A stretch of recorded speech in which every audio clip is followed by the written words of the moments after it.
ಇವತ್ತು ಕ್ವಿಕ್ ಆಗಿ ಒಂದು ಪ್ರೀ ಮಾರ್ಕೆಟ್ ಪ್ಲಾನ್ ಅನ್ನ ನೋಡ್ಬಿಡೋಣ. ಇದು ನನ್ನ ಯಾವುದೇ ಒಂದು ಬೈ ಸೆಲ್ ಸಜೆಷನ್ ಆಗಿರಲ್ಲ. ಕ್ವಿಕ್ ಆಗಿ ಒಂದು ಡಿಸ್ಕಷನ್ ಮಾಡ್ಬಿಡೋಣ ಅಂತ. ಇವತ್ತಿನ ಪ್ಲಾನ್ ಯಾವ ತರ ಮಾಡ್ಕೋಬಹುದು, ಒಂದು ಸೇಫ್ ಆಗಿ ಯಾವ ತರ ಒಂದು ಟ್ರೇಡ್ ಮಾಡ್ಬೋದು ಅಂತ ನೋಡೋಣ. ಸೊ ಫಸ್ಟ್ ಆಫ್ ಆಲ್ ನಾನು ಈಗ ಗಿಫ್ಟ್ ನಿಫ್ಟಿಗೆ ಹೋಗ್ತೇನೆ. ನೋಡಿ, ನಾನು ನಿನ್ನೆಯಿಂದ ಈ ವಾರದಿಂದ ಹೇಳ್ತಾನೆ ಇದ್ದೇನೆ, ಮಾರ್ಕೆಟ್ ತುಂಬಾ ವೈಲೆಂಟ್ ಆಗಿ ಮೂವ್ ಆಗ್ತಾ ಇದೆ ಅಂತ. ಮೊನ್ನೆ ಗ್ಯಾಪ್ ಅಪ್ ಆಯಿತು, ನಿನ್ನೆ ಗ್ಯಾಪ್ ಡೌನ್ ಆಯಿತು, ಮತ್ತೆ ಇವತ್ತು ಅರೌಂಡ್ 684ಗೆ ಗ್ಯಾಪ್ ಅಪ್ ತೋರಿಸ್ತಾ ಇದೆ. ಓಕೆ, ಇದೆಲ್ಲ ಏನಂತಂದ್ರೆ ಸ್ವಲ್ಪ ಎಕ್ಸ್ಪೈರಿ, ಮಂತ್ಲಿ ಎಕ್ಸ್ಪೈರಿ ಇತ್ತಲ್ವಾ. ನಮ್ಮ ನಿಫ್ಟಿ ಮಂತ್ಲಿ ಎಕ್ಸ್ಪೈರಿ ಆಗಿತ್ತು, ಹಾಗೇನೇ ವೀಕ್ಲಿ ಎಕ್ಸ್ಪೈರಿ ಕೂಡ ಆಗಿತ್ತಲ್ವಾ. ಸೊ ಬ್ಯಾಂಕ್ ನಿಫ್ಟಿ ಕೂಡ ಮಂತ್ಲಿ ಎಕ್ಸ್ಪೈರಿ. ಸ್ವಲ್ಪ ಮಾರ್ಕೆಟ್ ವೊಲಟೈಲ್ ಆಗಿ ಬಿಹೇವ್ ಆಗಿದೆ. ಓಕೆ, ಸೊ ಇವತ್ತು ಮತ್ತೆ ನೀವು ನೋಡಿದ್ರೆ 681 ಈಗ ಗಿಫ್ಟ್ ನಿಫ್ಟಿ, ಇದನ್ನ ನಂಬ್ಕೊಂಡ್ಬಿಟ್ಟು ನಾವು ಟ್ರೇಡ್ ಮಾಡೋಕೆ ಪ್ಲಾನ್ ಮಾಡೋಕೆ ಆಗಲ್ಲ. ಯಾಕಂದ್ರೆ ಅದು ಅಕ್ಯುರೇಟ್ ಡಾಟಾ ತೋರಿಸ್ತಾನೆ ಇಲ್ಲ. ಒಂದಿನ ಇಲ್ಲಿ ಎಷ್ಟು 886 ತೋರಿಸ್ತು, ಬಟ್ ಇಲ್ಲೇ ಓಪನ್ ಆಯಿತು. ಓಕೆ, ಬಟ್ ಇಲ್ಲಿ ನಿನ್ನೆ ಗ್ಯಾಪ್ ಡೌನ್ ತೋರಿಸ್ತು, ಬಟ್ ಅಗೇನ್ ನೋಡಿ ಈ ತರ ಆಗಿದೆ. ಮತ್ತೆ ಇವತ್ತು ಗ್ಯಾಪ್ ಅಪ್ ಆಗಿದೆ. ಸೊ ಇದು ಎಕ್ಸ್ಪೈರಿ ಒಂದು ಪ್ರಭಾವ ಅಂತಾನೆ ಹೇಳ್ಬೋದು. ಆ, ಇವತ್ತಿನ ಒಂದು ಪ್ಲಾನ್ ಕ್ವಿಕ್ ಆಗಿ ಮಾಡ್ಬೇಕು ಅಂತಂದ್ರೆ ನೀವು ನೋಡಿ. ಸೊ ನಾನು ನಿನ್ನೆ ಮೊನ್ನೆ ಹೇಳ್ತಾ ಇದ್ದೆ, ಮಾರ್ಕೆಟು ಈ ಒಂದು ಲೆವೆಲ್ಸ್ನ ತೆಗಿಯೋವರೆಗೂ ಮಾರ್ಕೆಟ್ ಮೇಲೆ ಹೋಗೋದಿಲ್ಲ ಅಂತ ಹೇಳ್ತಾ ಇದ್ದೆ ನಾನು. ಸೊ ನಮ್ಮ ಈ ಲೆವೆಲ್ಸ್ ಏನಿದೆ ಅಲ್ವಾ, ಈ ಲೆವೆಲ್ಸು ಕ್ರಾಸ್ ಆಗೋವರೆಗೂ ಸ್ಟೇಬಲ್ ಆಗಿ ಅದ್ರ ಮೇಲೆ ಮಾರ್ಕೆಟ್ ನಿಲ್ಲೋವರೆಗೂ ನಮಗೆ ಇನ್ನು ಬಯಾಸಿಂಗ್ ನೆಗೆಟಿವ್ ಅಂತಾನೆ ಹೇಳಿದೆ. ಅದೇ ಥರನೇ ಆಗಿದೆ. ಓಕೆ, ಈಗ ಫ್ಲಿಪ್ ಟೆನ್ಷನ್ ಅಂತ ತೆಗಿತೀನಿ ನಾನು. ಸೊ ಈಗ 1 ಅವರ್ ಟೈಮ್ ಫ್ರೇಮಲ್ಲಿ ನೋಡ್ಕೊಂಡ್ರೆ ನೀವು ಇಲ್ಲಿ ನೋಡಿ, ಈ ಒಂದು ಜೋನ್ ಏನಿದೆ ಅಲ್ವಾ, ಈ ಜೋನ್ನ ಕ್ರಾಸ್ ಮಾಡಿ ಸ್ಟೇಬಲ್ ಆಗಿ ಮಾರ್ಕೆಟ್ ನಿಲ್ಲೋವರೆಗೂ ನಾವು ಅಪ್ಸೈಡ್ ಬಯಾಸು ಇಲ್ಲ ಈ ಲೆವೆಲ್ಗೆ ಕೂಡ ಪ್ಲಾನ್ ಮಾಡೋಕ್ಕಾಗೋದಿಲ್ಲ ಅಂತ ಹೇಳಿದ್ದೆ ನಾನು. ಸೊ ನೋಡಿ, ಹಾಗೇನೆ ನಿನ್ನೆ ಒಂದು ಪ್ರೀ ಮಾರ್ಕೆಟ್ ಸೆಷನಲ್ಲಿ ಕೂಡ ಹೇಳಿದೆ, ಈ ಒಂದು ಹೈ ಮಾಡ್ತಾ ಇದೆ ಅಲ್ವಾ, ಮೋಸ್ಟ್ ಪ್ರಾಬಬ್ಲಿ ಇಲ್ಲೊಂದು ಚಾನಲ್ ಮಾಡ್ತಾ ಇದೆ ಅಂತ ನಾನು ಐ ಥಿಂಕ್ ಹೇಳ್ತಾ ಇದ್ದೆ ನಿಮಗೆ. ಸೊ ಅದೇ ಥರನೇ ಬಿಹೇವ್ ಆಗಿದೆ. ಈಗ ಪ್ಲಾನ್ ಏನು ನಮ್ಮದು. ಸೊ ಇದು ಫ್ರೆಶ್ ಆಗಿ ಎಲ್ಲರೂ ಎಂಟ್ರಿ ಪೊಸಿಷನ್ಸ್ನ ಇವತ್ತು ಬಿಲ್ಡ್ ಮಾಡ್ಕೊಂತ ಹೋಗ್ತಾರೆ. ಮಂತ್ಲಿ ಮಾಡೋರು ಮಂತ್ಲಿ, ಮತ್ತೆ ವೀಕ್ಲಿ ಮಾಡೋರು ವೀಕ್ಲಿ ಕೂಡ. ಕ್ವಿಕ್ ಆಗಿ FIDA ಡಾಟಾಗಳನ್ನ ನೋಡ್ಕೊಂಡ್ಬಿಡೋಣ ಒಂದ್ಸರಿ. ನೋಡಿ, FIDA ಡಾಟಾ ಇದಾಗಿರುತ್ತೆ. ಓಕೆ, ಸೊ ನಿನ್ನೆ FIS ಮತ್ತೆ ಸೆಲ್ ಮಾಡಿದ್ದಾರೆ. ನಾವು ಓಕೆ, ಸೆನ್ಸಿಬಲ್ ನೋಡೋದಾದ್ರೆ ಕ್ಲೈಂಟ್ ಬಂದ್ಬಿಟ್ಟು ಇಲ್ಲಿ ಸ್ವಲ್ಪ ಬುಲಿಶ್ ಇದ್ದಾರೆ. ಓಕೆ, ಸೊ ಇಲ್ಲಿ ಬುಲಿಶ್ ಇದ್ದಾರೆ, ಮತ್ತೆ FIS ಪ್ರೋ ಬಂದ್ಬಿಟ್ಟು ಮೀಡಿಯಂ ಬೇರಿಶ್ ಇದ್ದಾರೆ. ಇನ್ನು ಡಿಸಿಷನ್ ಸರಿಯಾಗಿ ಅವರು ತಗೊಳಕ್ ಆಗ್ತಾ ಇಲ್ಲ ಏನು ಅಂತ ಒಂದು ನಮಗೆ ರಿಸಲ್ಟ್ಸ್ ತೋರಿಸ್ತಾ ಇದೆ ಇಲ್ಲಿ. ಓಕೆ, ಸೊ ಇದು FIDA ಡಾಟಾ ಆಗಿರುತ್ತೆ. ಸೊ ಗಿಫ್ಟ್ ನಿಫ್ಟಿ ಪ್ರಕಾರ ಈಗಿನ ಒಂದು ಪರಿಸ್ಥಿತಿಯಲ್ಲಿ, ಈಗಿನ ಒಂದು ಸಂದರ್ಭದಲ್ಲಿ ಅಂತಾನೆ ಹೇಳ್ಬೋದು, ಅದು ಒಂದು ಸ್ವಲ್ಪ ಗ್ಯಾಪ್ ಅಪ್ ತೋರಿಸ್ತಾ ಇದೆ. ಸೊ ಆ ಒಂದು ಗ್ಯಾಪ್ ಅಪ್ಪಿನ ಪ್ರಕಾರ ನಾವು ಇಲ್ಲಿ ಪ್ಲಾನ್ ಮಾಡೋಣ. ಒಂದು ಸೆಕೆಂಡ್.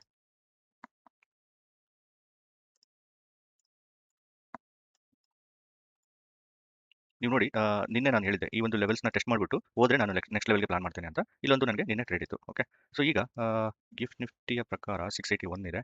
ಅಟ್ ಪ್ರೆಸೆಂಟ್ 681 ಇದೆ. ನಮಗೆ 681 ಅರೌಂಡು 681. ಓಕೆ, ಮತ್ತೆ ನಮ್ಮ ಒಂದು ಗೋಲ್ಡನ್ ರೇಷಿಯೋಗೆ ಬಂದು ನಿಂತ್ಕೊಂತಾ ಇದೆ. ನೋಡಿ, ಬಯಾಸಿಂಗ್ ಲೈನ್ ಅಂತ ನಾನು ಹೇಳ್ತಾ ಇದ್ದಲ್ವಾ, ಈ ಒಂದು MTF ಜೋನ್ ನೋಡೋಣ. Multi time ಫ್ರೇಮ್ದು.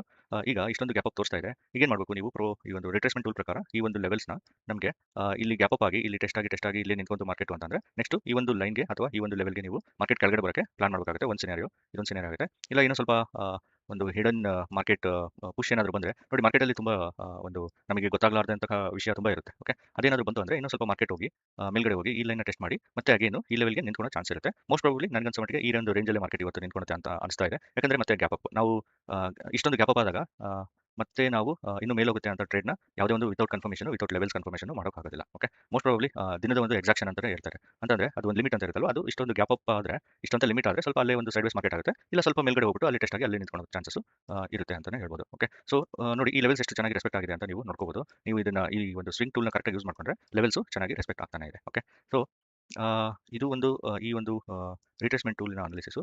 ನಾವು ಕ್ವಿಕ್ ಆಗಿ MTF ಜೋನ್ಸ್ನ ನೋಡ್ಕೊಂಬೋಣ. ಸೊ ಇದು multi time frame zone. So ಇದ್ರ ಪ್ರಕಾರ ಗ್ಯಾಪ್ ಅಪ್ 681 ತೋರಿಸ್ತಾ ಇದೆ ಅಲ್ವಾ, 681 ಗೊತ್ತಿಲ್ಲ 681ಗೆ ಬರುತ್ತೆ ಏನಾಗುತ್ತೆ ಅಂತ. ನೋಡಿ, ಇಲ್ಲಿ ಸ್ಟ್ರಾಂಗ್ ಸಪೋರ್ಟ್ ಇದೆ ನಮಗೆ.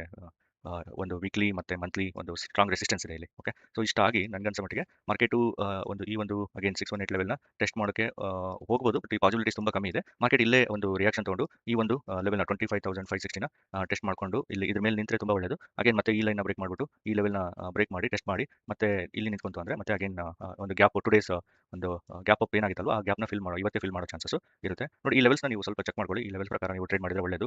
ನೋ BTST ಅಂದರೆ ಬೈ ಟುಡೇ ಸೆಲ್ ಟುಮಾರೋ ಅದನ್ನ ಮಾಡಬೇಡಿ. ನೋಡಿ, ಎಷ್ಟು ಮಾರ್ಕೆಟ್ ನಾವು ಏನಾದರೂ ನಿನ್ನೆ ಈಗ ಕೆಳಗಡೆ ಬಂದಿದೆ ಅಲ್ವಾ, ಸೊ ಬಯಾಸಿಂಗ್ ಕೆಳಗಡೆ ಇದೆ ಅಂತ ಅನ್ಕೊಂಡ್ಬಿಟ್ಟು ಇನ್ನು ಕೆಳಗಡೆ ಹೋಗುತ್ತಂತ ಒಂದು PE ಬೈ ಮಾಡ್ಕೊಂಡಿದ್ರೆ ಸಡನ್ ಆಗಿ ಗ್ಯಾಪ್ ಅಪ್ ತೋರಿಸ್ತಾ ಇದೆ. ಓಕೆ, ಮಾರ್ಕೆಟ್ ತುಂಬ ವೈಲೆಂಟ್ ಇದೆ. ಸ್ವಲ್ಪ ನೆಕೆಟ್ಸ್ ಬೈ ಮಾಡಿ ಹೋಲ್ಡ್ ಮಾಡೋದನ್ನ ಕಮ್ಮಿ ಮಾಡ್ಕೊಳ್ಳಿ. ನಿಮಗೆ ಲಾಭ ಬಂತು ಅಂದರೆ ಅದು ಲಕ್ ಅಂತಲೇ ಹೇಳ್ಬೋದು, ಬಟ್ ಅದು ಲಕ್ ಯಾವಾಗಲೂ ವರ್ಕೌಟ್ ಆಗೋದಿಲ್ಲ. ಓಕೆ, ಸೊ ಸೇಫ್ ಆಗಿ ಟ್ರೇಡ್ ಮಾಡಿ. ಇನ್ನೇನಿದೆ ಸ್ವಲ್ಪ. ಓಕೆ, ಮಾರ್ಕೆಟ್ ಎಲ್ಲಿ ಹೋಗ್ತಾನೆ ಇಲ್ಲ, ಇಲ್ಲೇ ನಿಂತ್ಕೊಂತ ಇದೆ. ಒಂದು ಟ್ರಂಪ್ ಡಿಸಿಷನ್ಸ್ ಬಂದ ಮೇಲೆ ಕೂಡ ನಮಗೆ ಮಾರ್ಕೆಟ್ ಎಲ್ಲಿ ಹೋಗ್ತಾನೆ ಇಲ್ಲ. ಓಕೆ, ಸೊ ಈ ಒಂದು ಬ್ಲಾಕ್ನ ಬಿಟ್ಟು ಹೋಗೋವರೆಗೂ ನಾವು ಅಪ್ಸೈಡ್ನ ಥಿಂಕ್ ಮಾಡೋಕ್ಕೆ ಹೋಗೋ ನೆಸೆಸಿಟಿ ಇಲ್ಲ. ಬಟ್ ಅಗೇನ್ ಇಲ್ಲೊಂದು ಒಂದು ಒಳ್ಳೆ ಚಾನಲ್ ಮಾಡಿದೆ ಇಲ್ಲಿ. ಓಕೆ, ಈ ಚಾನಲ್ನ ಕೂಡ ನೀವು ಟ್ರೇಡ್ ಮಾಡ್ಬೋದು. ಮೋಸ್ಟ್ಲಿ ಇವತ್ತು ಈ ಚಾನಲ್ ಇಲ್ಲೇ ನಿಂತ್ಕೊಂಡ್ಬಿಟ್ಟು ಇಲ್ಲೇ ನಿಂತ್ಕೊಂಡ್ರೆ ಓಕೆ, ಇಲ್ಲ ಈ ಚಾನಲ್ ರೀಚ್ ಆಗಿ ಮತ್ತೆ ರಿವರ್ಸಲ್ ಆಗೋ ಚಾನ್ಸಸ್ ಇರುತ್ತೆ. ಈ ಒಂದು ಇದನ್ನ ಟ್ರೇಡ್ ಮಾಡ್ಬೋದು ನೀವು ಬೇಕಾದ್ರೆ. ಓಕೆ, ಸೊ ಇದು ಇವತ್ತಿನ ಒಂದು ಕ್ವಿಕ್ ಸೆಷನ್ ಆಗಿರುತ್ತೆ. ಹಾಗೇನೆ ಗ್ಲೋಬಲ್ ಕ್ಯೂಸ್ನ ನಾವು ನೋಡಬೇಕಾದ್ರೆ ನಿನ್ನೆ ಏನಾಯಿತು ಮಾರ್ಕೆಟಲ್ಲಿ ಡೌ ಜೋನ್ಸಲ್ಲಿ ಓಕೆ ಸ್ವಲ್ಪ ಪಾಸಿಟಿವ್ ತೋರಿಸ್ತಾ ಇದೆ. ಒಂದು ಹ್ಯಾಂಗ್ಶಾಂಗು ಕೂಡ ಪಾಸಿಟಿವ್ ತೋರಿಸ್ತಾ ಇದೆ ಏಷ್ಯನ್ ಮಾರ್ಕೆಟು. ಹಾಗೇನೆ ಇಲ್ಲಿ ಬೇರೆ ನೋಡಿದರೆ ಸೊ ಇದು ಬಿಡಿ BTC ನಮಗೆ ತುಂಬ ವಾಟರ್ ಫಾಲ್ ಆಗಿತ್ತು ಅಂತಲೇ ಹೇಳ್ಬೋದು. SP 500 S&P 500 ಅಂತ ಹೇಳ್ತೀವಲ್ವಾ, ಸೊ ಇದು ಕೂಡ ಸ್ವಲ್ಪ ಎಲ್ಲ ಪಾಸಿಟಿವ್ ಆಗಿ ಸ್ವಲ್ಪ ಮಾರ್ಕೆಟ್ ನಿಂತ್ಕೊಂಡಿದೆ ನಿನ್ನೆ. ಹಾಗಾಗಿ ನಮ್ಮ ಮಾರ್ಕೆಟ್ ಕೂಡ ಸ್ವಲ್ಪ ಪಾಸಿಟಿವ್ ಆಗಿ ರಿಯಾಕ್ಟ್ ಆಗಿದೆ ಇಲ್ಲಿ. ಸೊ ನೋಡಿ ಗ್ಲೋಬಲ್ ಡಿಪೆಂಡೆನ್ಸೀಸ್ ಎಷ್ಟು ತುಂಬ ಇದೆ ಅಂತ. ಇಂಡಿಯನ್ ಮಾರ್ಕೆಟು ಕೆಲವೊಂದು ಸರಿ ಅಂತ ಅಲ್ಲ, most of the time US ಮಾರ್ಕೆಟ್ನ ಫಾಲೋ ಆಗ್ತಾ ಇರುತ್ತೆ. ಅದ್ರ ಪ್ರಕಾರನೂ ನಾವು ಟ್ರೇಡ್ ಮಾಡ್ಕೋಬಹುದು. ಬಿಟ್ಟರೆ ಸಿಲ್ವರ್ ನೋಡೋಣ. ಸಿಲ್ವರ್ ಏನಾಗ್ತಾ ಇದೆ, ಸಿಲ್ವರಲ್ಲಿ ಓಕೆ ಈ ಲೆವೆಲ್ನ ರೆಸ್ಪೆಕ್ಟ್ ಮಾಡಿಬಿಟ್ಟಿದೆ ನೋಡಿ. ಇಷ್ಟಕ್ಕೊಂದು ಕರೆಕ್ಷನ್ ಆಯ್ತಲ್ವಾ ಸಿಲ್ವರಲ್ಲಿ. ಸಿಲ್ವರ್ ಮೈಕ್ರೋ ಇದು. ಸಿಲ್ವರಲ್ಲಿ ಇಷ್ಟಕ್ಕೊಂದು ಒಂದು ಸಡನ್ ಫಾಲ್ ಬಂತಲ್ವಾ, ಇಲ್ಲಿ ಸಡನ್ ಫಾಲ್ ಬಂದು ಈ ಒಂದು ಲೆವೆಲ್ನ ಮತ್ತೆ ರೆಸ್ಪೆಕ್ಟ್ ಮಾಡ್ತಾ ಇದೆ, ಮಂತ್ಲಿ ಲೆವೆಲ್ಸ್ನ. ಓಕೆ, ಈ ಮಂತ್ಲಿ ಲೆವೆಲ್ ತುಂಬ ಇಂಪಾರ್ಟೆಂಟ್ ಆಗುತ್ತೆ. ಬ್ರೇಕ್ ಆದರೆ ಮತ್ತೆ ನಾವು ನೆಕ್ಸ್ಟ್ ಲೆವೆಲ್ ನೋಡಬೇಕು. ಈಗ ಸದ್ಯದ ಪರಿಸ್ಥಿತಿಯಲ್ಲಿ ಒಂದು ಇರಾನು US ವಾರು ಅದೆಲ್ಲ ಇರೋದ್ರಿಂದ ಜನ ಏನು ಮಾಡ್ತಾ ಇದ್ದಾರೆ, ಸೇಫ್ ಹೆವನ್ಸ್ ಅಂತ ಹೇಳ್ತಾರಲ್ವಾ, ಗೋಲ್ಡು ಇಲ್ಲ ಸಿಲ್ವರು ಇಲ್ಲಿ ಮತ್ತೆ ದುಡ್ಡು ಅಂದ್ಬಿಟ್ಟು ಇಲ್ಲಿ ಹಾಕ್ತಾ ಇದ್ದಾರೆ. ಈ ಒಂದು ಲೆವೆಲ್ ದಾಟಿತು ಅಂತಂದರೆ ಟೆಸ್ಟ್ ಮಾಡಿ ಮತ್ತೆ ನಮಗೆ ಇಲ್ಲೊಂದು ಅಟ್ಲೀಸ್ಟ್ ಇಲ್ಲೊಂದು ಈ ಲೆವೆಲ್ಗೆ ಈ ಒಂದು ಬ್ಲಾಕ್ವರೆಗೂ ಬಂದು ಮತ್ತೆ ರಿವರ್ಸಲ್ ಆಗೋ ಚಾನ್ಸಸ್ ತುಂಬ ಇರುತ್ತೆ. ಬಟ್ ಇದು ಟೈಮ್ ತೊಗೊಳುತ್ತೆ, ಒಂದೇ ಸರಿ ಆಗೋದಿಲ್ಲ, ನೀವು ನೋಡ್ಬೋದು. ಓಕೆ, ಸೊ ಗೋಲ್ಡು ಕೂಡ ನೋಡಿ ಗೋಲ್ಡಲ್ಲಿ ಆಲ್ರೆಡಿ ಸ್ವಲ್ಪ ಅಪ್ ಮೂವ್ಮೆಂಟ್ ಬರ್ತಾ ಇದೆ. ಯಾಕಂದರೆ US ಅಲ್ಲಿ ಆಗ್ತಕ್ಕಂಥ ಬೆಳವಣಿಗೆಗಳಿಂದ ಗೋಲ್ಡಲ್ಲಿ ಒಂದು ದುಡ್ಡು ತಂದುಬಿಟ್ಟು ಗೋಲ್ಡಲ್ಲಿ ಸೇಫ್ ಹೇವನ್ ಅಂತ ಹೇಳ್ತಾರಲ್ವಾ, ಇದರಲ್ಲಿ ಒಂದು ದುಡ್ಡು ತಂದು ಜನ ಆಗ್ತಾ ಇದ್ದಾರೆ. ಸೊ ನ್ಯಾಚುರಲ್ ಗ್ಯಾಸ್ ನೀವು ನೋಡ್ಕೋಬೇಕಂದ್ರೆ ನ್ಯಾಚುರಲ್ ಗ್ಯಾಸು ಈಗ ಇದು ಒಂದು ತುಂಬ ವಾಲಟೈಲ್ ಕಮಾಡಿಟಿ ಅಂತಲೇ ಹೇಳ್ಬೋದು. ಇದು ಸಿಕ್ಕಾಪಟ್ಟೆ ವಾಲಟಾಲಿಟಿ ಇರುತ್ತೆ, ನಮ್ಗೆ ಅಷ್ಟು ಟ್ರೇಡ್ ಮಾಡೋದಷ್ಟು ಈಸಿ ಇರೋದಿಲ್ಲ. ಬಿಟ್ಟರೆ ಕ್ರೂಡ್ ಆಯಿಲ್ ನೋಡಿ. ಓಕೆ, ನಿನ್ನೆ ಕ್ರೂಡ್ ಆಯಿಲು ನಾನು ಅಬ್ಸರ್ವ್ ಮಾಡ್ತಾ ಇದ್ದೆ, ಈ ಲೆವೆಲ್ಸ್ ನಮ್ಮ ಲೆವೆಲ್ಸ್ ಎಷ್ಟು ಚೆನ್ನಾಗಿ ರೆಸ್ಪೆಕ್ಟ್ ಆಗಿದೆ ಅಂತ. ಸೊ ನನ್ನ ಒಂದು ಇಂಡಿಕೇಟರ್ಸ್ನ ರೂಲ್ನ ಪ್ರಕಾರ 50% ಲೈನ್ಸ್ನ ಮಲ್ಟಿಪಲ್ ಟೈಮು ಟೆಸ್ಟ್ ಮಾಡಿದರೆ ಇದೊಂದು ಸ್ಟ್ರಾಂಗ್ ಸಪೋರ್ಟ್ ಆಗಿ ಬಿಹೇವ್ ಆಗ್ಬಿಡುತ್ತೆ. ಸೊ ಇದು ಬ್ರೇಕ್ ಆಗೋವರೆಗೂ ನಾವು ಅಪ್ಸೈಡ್ ಬಯಾಸ್ ಇರಲೇಬೇಕು ಅಂತ ಹೇಳ್ತೇನೆ. ಹಾಗೆಯೇ ಇಮಿಡಿಯೇಟ್ಲಿ ನಾವು ಮೇಲ್ಗಡೆ ಹೋಗ್ಬಿಡುತ್ತಾ ಹಂಗೆ ಅಂತ ಅನ್ಕೊಳಕ್ಕಾಗಲ್ಲ. ಈ ಒಂದು ಬ್ಲಾಕ್ ಏನಿದೆ ಅಲ್ವಾ, ಈ ಒಂದು ಬ್ಲಾಕ್ನ ಟೆಸ್ಟ್ ಮಾಡಿ ಅದನ್ನು ಕ್ರಾಸ್ ಮಾಡಿ ಟೆಸ್ಟ್ ಮಾಡಿ ನೋಡಿ. ಇಲ್ಲಿ ಟೆಸ್ಟ್ ಮಾಡಿದೆ ಅಲ್ವಾ, ಈ ಥರ ಒಂದು ಸ್ವಲ್ಪ ಟೆಸ್ಟ್ ಮಾಡಿಬಿಟ್ಟು ಹೋದರೆ ನೆಕ್ಸ್ಟ್ ಲೆವೆಲ್ ರೀಚ್ ಆಗೋ ಚಾನ್ಸಸ್ ಇರುತ್ತೆ.